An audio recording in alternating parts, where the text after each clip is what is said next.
समास का पहला भेद देखेंगे हम, अव्यय भाव समास। अब इसमें अव्यय भाव समास क्या है वो देखेंगे। जिस समास का पूर्व प्रधान हो और अव्यय हो उसे अव्यय भाव समास कहते हैं। इसमें अव्यय पद का प्रारूप लिंग वचन कारक में नहीं बदलता, वे हमेशा एक जैसा ही रहता है। अब यहाँ दूसरे शब्दों में कहा गया है कि यदि एक शब्द की पुनरावृत्ति हो या दोनों शब्द मिलकर अव्यय की तरह प्रयोग हो, वहाँ पर अव्यय भाव समास कहते हैं। जैसे संस्कृत में उपसर्ग युक्त पद भी अव्यय भाव समास ही माने जाते हैं। इससे पहला पद उपसर्ग होता है। देखो, अव्यय भाव समास में पहला पद उपसर्ग होता है। जैसे अ, आ, अनु, प्रति, भ, हर, भर, नी, निर तथा आवत, यावत आदि उपसर्ग होते हैं। जैसे देखो, यथा शक्ति यानी शक्ति के अनुसार। प्रतिदिन, देखो यथा, प्रति, आ, घर, रातों, तो ये सारे उपसर्ग हैं। तो एक उपसर्ग क्या कहलाता है? शब्द के पहले जब कोई शब्द लगता है तो उसे उपसर्ग कहते हैं। और अव्यय भाव शब्द आप देखोगे उसमें ज़्यादातर उपसर्ग होते हैं। जैसे यथाशक्ति, शक्ति के अनुसार। प्रतिदिन, प्रत्येक दिन। आजन्म, जन्म से लेकर। घर घर यानी प्रत्येक घर। रातों रात, रात ही रात में। इस प्रकार से ये शब्द होते हैं। उसके बाद दूसरा भेद है समास का, तत्पुरुष समास। जिस समास का उत्तर पद प्रधान हो और पूर्व पद गौण हो उसे तत्पुरुष समास कहते हैं। यह कारक से जुड़ा समास होता है। इसमें ज्ञातव्य विग्रह में से कारक प्रकट होता है, उसी कारक वाला तो समास होता है। इससे बनने में दो पदों का बीच कारक चिन्ह का लोप होता है, उसे तत्पुरुष समास कहते हैं। जैसे कारक चिन्ह आपको पता है, को, के लिए, पर, में, ये सारे कारक चिन्ह हैं। तो जब भी यहाँ को, के, पर, में ऐसे शब्द आएंगे तो ये तत्पुरुष समास कहलाते हैं।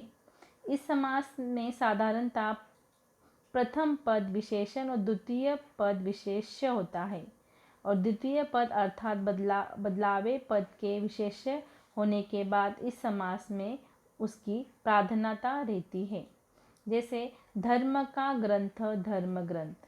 राजा का कुमार, राजकुमार। तुलसीदास कृत, तुलसीदास द्वारा कृत। इसमें कर्ता और संबंध कारक छोड़कर सभी 6 कारक चिन्हों का प्रयोग किया जाता है। जैसे कर्म कारक, करण कारक, संप्रदान कारक, अपादान कारक, संबंध कारक, अधिकरण कारक। इस समास में ये दूसरा प्रधान होता है। जैसे कर्ता कारक, कारक के 8 भेद होते हैं। 8 भेद में से कर्ता और संबंध कारक को छोड़कर सभी 6 जो कारक है उनका यहाँ, उन चिन्हों का यहाँ तत्पुरुष समास में प्रयोग होता है। तो हम उसका एक एक करके देखेंगे। जिससे यहाँ कर्म तत्पुरुष, इसमें 2 पदों के बीच में कर्म कारक छिपा होता है। जैसे कर्म कारक का चिन्ह है को कर्म कारक की विभक्ति भी कहा जाता है, उसे कर्म तत्पुरुष कहते हैं।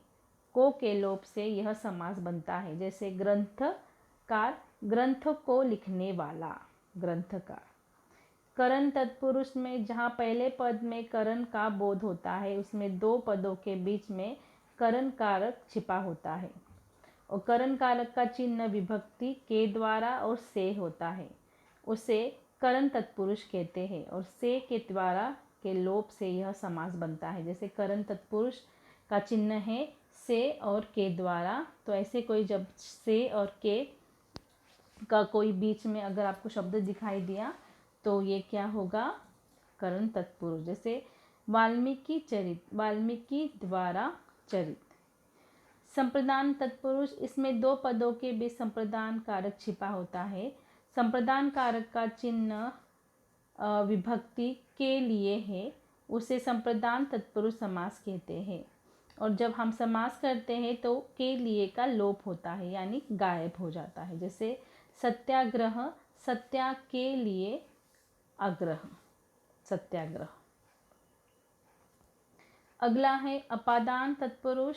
इसमें दो पदों के बीच में अपादान कारक छिपा होता है और अपादान कारक चिन्ह या विभक्ति से कुछ एक चीज़ से कुछ अलग होने का वहाँ हमें भाव स्पष्ट होता है। और वहाँ जब आप समास करते हो तो वहाँ से का लोप होता है यानी वो से उन शब्दों से गायब हो जाता है। जैसे पथ भ्रष्ट, पथ से भ्रष्ट, पथ भ्रष्ट। संबंध तत्पुरुष, इसमें दो पदों के बीच में संबंध कारक छिपा होता है। संबंध कारक के चिन्ह का के की होता है, उसे संबंध तत्पुरुष कहते हैं। और जब हम समास करते हैं तो का के की का लोप हो जाता है। जैसे राजसभा, राजा की सभा, की आया ना यहाँ। उसके बाद है अधिकरण तत्पुरुष। इसमें दो पदों के बीच अधिकरण कारक छिपा होता है।